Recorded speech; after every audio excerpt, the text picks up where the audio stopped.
बड़ी बड़ी कुव्वतें जो है वो लर्जा पर अंदाम हो जाती हैं।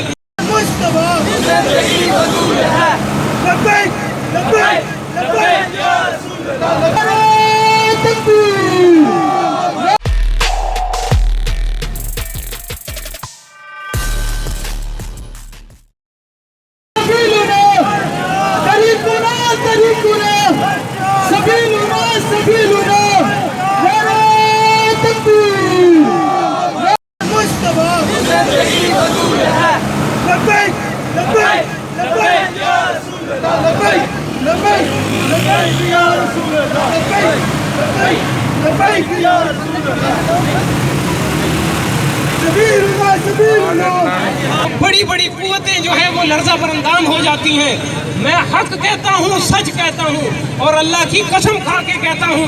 मैं अपने अंदर तो शायद वो सलाहियत नहीं पाता, लेकिन मुझे उम्मीद है कि इस उम्मत में, इन्हीं नौजवानों में एक ही शख्स होगा और हमें उसी एक ही की तलाश है। वो सलाहुद्दीन अयूबी एक ही था, वो मोहम्मद बिन कासिम एक ही था, वो तारिक बिन ज़ियाद एक ही था और वो मुल्ला मोहम्मद उमर एक ही था, वो शेख उसामा बिन लादेन एक ही था। लेकिन एक होकर उसने पूरी उम्मत को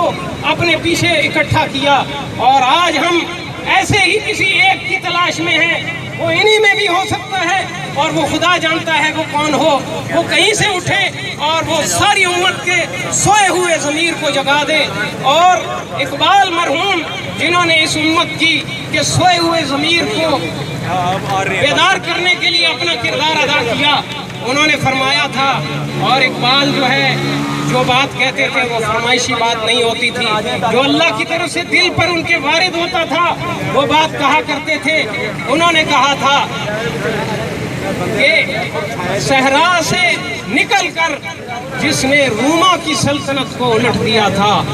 सुना है कुदसियों से ये मैंने, वो शेर फिर बेदार होगा। अपने खालिक को, अपने रज़्ज़ाक़ को न पहचाने तो मोहताज मुलूक, अपने रज़्ज़ाक़ को न पहचाने तो मोहताज मुलूक, और पहचाने तो तेरे गदा हैं दारा व जम, दिल की आज़ादी शहनशाही और शिकम सामाने मौत, फैसला तेरा तेरे हाथों में है दिल या शिकम। मेरे अजीज़ भाइयों, ऐ मुजाहिद नौजवानों, यकीनी बात है कि हम रसूलुल्लाह सल्लल्लाहु अलैहि वसल्लम की इज़्ज़त और नामूस के लिए, आपकी अज़मत और आपके एहतराम के लिए अपना सब कुछ कुर्बान करने के लिए तैयार हैं। और दूसरी बात ये है कि इस उम्मत में ऐसा प्रोपेगेंडा किया गया, इलेक्ट्रॉनिक मीडिया हो या प्रिंट मीडिया हो या हमारे नाम नहाद दानिश्वर हों, उनकी ज़ुबानें उस वक्त कीड़े पड़ जाते हैं उनकी ज़ुबानों पर जब एक दहशतगर्द और आलमी दहशतगर्द और साल हा साल से जिसकी दहशतगर्दी दुनिया के सामने सबीलुना सबीलुना सबीलुना सबीलुना सबीलुना सबीलुना सैयदी मुर्शिदी सैयदी मुर्शिदी गुलाम है गुलाम ये रसूल में